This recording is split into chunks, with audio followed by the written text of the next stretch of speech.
dear beloved, Boss Mike, Cervera.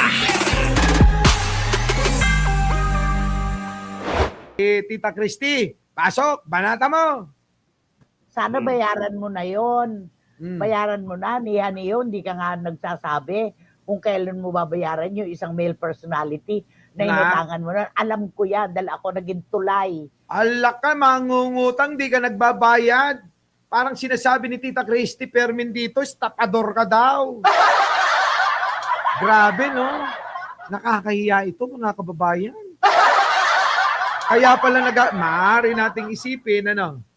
Alam mo, Oo, Anjo. Oo, Anong?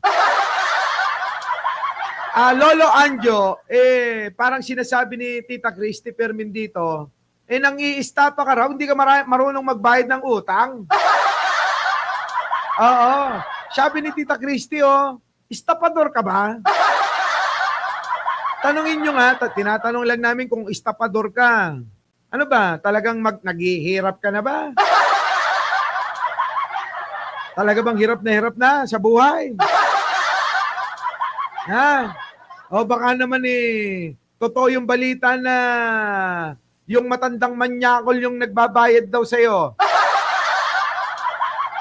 Ayon sa panaginip ko, mga kababayan, etong laos na artista ay may nagbabayad daw na isang manyakol na mayamang politiko. Yung bang mga kababayan 14 anyos dinudonsel yan ha. Itong politiko na ito, mga kababayan, yung bang kahit kare-regla lang abay, binibengbang na. Yon mga kababayan. Kita nyo? Eto na lang abay, idikit natin to sa sinasabi net at nangyayari ngayon kay Anjo, malamang mga kababayan, malamang na totoo. Alam sana bayaran mo na yon. Bayaran mo na, niya hindi ka nga nagsasabi kung kailan mo babayaran yung isang male personality na inutangan mo na. Alam ko yan dahil ako naging tulay. Kaya ka pinautang niyan. Ala ka, garantor pala si Tita Christy Permin. Tita Christy, pautangin nga rin ako. Sino ba nagpapautang na yan? Yun ang unahin mong bayaran.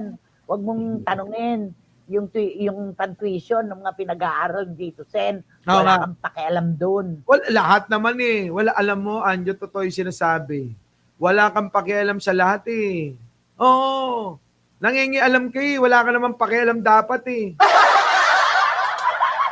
Diba? Wala naman talaga sanang pakialam to. Lahat na lang pinakikialaman, mga kababayan Diba? Para saan? Kaya ang tanong ng taong bayan, ano ang intention mo, Anjo? Dahil ba kapit patalim ka na?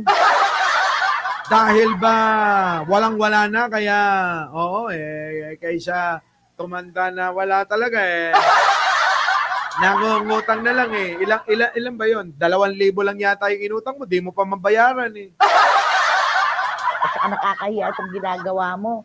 Tapos kang tulungan, ito igaganti mo sa mga tao na nagpala sa'yo. Kaya nga, kapal ng mukha mo. Sabi ni Tita Chris, ang kapal ng mukha mo. Tapos Mariose, ewan ko na lang kung may kakampi sa'yo dyan. Correct. Walang kakampi sa'yo. Naantay namin kumampi, alam mo, yung mga bobong katulad mo.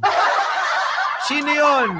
Di sila Atty. Empoy, sila Banat Bay, sila Maharlika, yung mga iba pa, na mga mahihinang nila lang na mga kakampi nila, tsapwera naman yun Diba? Grabe. Nagulat kasi ang talaga ang lahat Nagulat talaga sa reaction niya. Yun ang reaction talaga na nagulat at bakit siya pa sa kanya. Meron pa siyang resibo. Yun daw na mayapang director na si Direk Bart De Leon. Umiiyak siya sa akin noon. Dahil inano nyo siya, binakbite nyo siya, tinagsasaksak nyo sa likod para maging mapalitan daw, para mawala bilang direktor, pati raw yung asawa. Ganun Grabe. daw. Laka. Pinagkaisahan daw. Sos Mariosep, nakakaloka, no? Ay, nako, tama ka, Palo Ubalde. Si Willie Revilla may inutangan niya. O, ayan. Ay, nako! Ang kapal daw ng mukha mo, si Willie pala binutangan mo, mangungutang ka, tapos di ka nagbabayad. Alam nyo mga kababayan, eto, billing ko sa inyo. Billing ko sa inyo. Pag nangutang ho kayo, siguraduhin yung babayaran nyo. Dahil ang inutang ho ninyo ay hindi lang ho yung pera na pinagpaguran ng tao, pinagpawisan, pinagkapuyatan, pinagubusan ng oras. Yang mga kababayan, ang ginamit para sa pera na inutang nyo. Oh, at ulitin ko, ang inutang nyo ay hindi pera lang. Yung tiwala ng tao sa inyo, yun ay utang nyo rin sa kanya. Tapos, ano gagawin nyo pag tataguan nyo kapag siningil nyo, galit pa kayo? Diba? Tingnan nyo mga kababayan ko, itong si Anjo di marunong magbayad ng utang. Anong kredibilidad ng mga taong hindi marunong magbayad ng utang? Tandaan nyo yan. Bato-bato sa langit ang tamaan, huwag magalit, pero totoo. Itong sasabihin ko sa inyo. Walang kredibilidad ang tao na nangungutang, pinagkatiwalaan, tapos di marunong magbayad. Mga kababayan, nangutang din ako minsan sa isang kaibigan. Alam nyo ba, hindi ako sinisingil? Oo.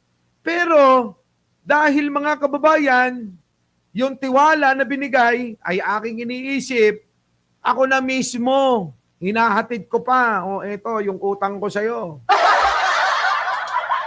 Hindi mo ako sinisingil. O eto, utang ko sa'yo. Eto, regalo ko sa'yo, Gucci. Eto, regalo ko, LB. Eto, yan, mga regalo ko sa'yo. Bakit? Bilang pasasalamat yung kasi hindi naman humihingi ng interes. Diba? Bahala ka nang gumawa ng paraan na yung tao na inutangan mo, abay sabihin na ikay mabuting tao rin naman. Pero kung ang gagawin mo, putik na yun, ikaw pa yung kukulitin, kapag ka ikay siningil, ikaw pa'y galit. Ano tawag sa taong ganon, mga kababayan ko? Kayo ho yung mga taong walang kwenta. Parang si Anjo. Tama? Yan. Our beloved Boss Mike Sevilla.